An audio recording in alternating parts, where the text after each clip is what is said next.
不知道从什么时候开始，在每一个东西上面都有一个日子。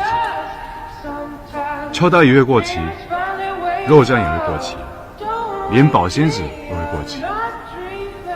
我开始怀疑，在这个世界上还有什么东西是不会过期的。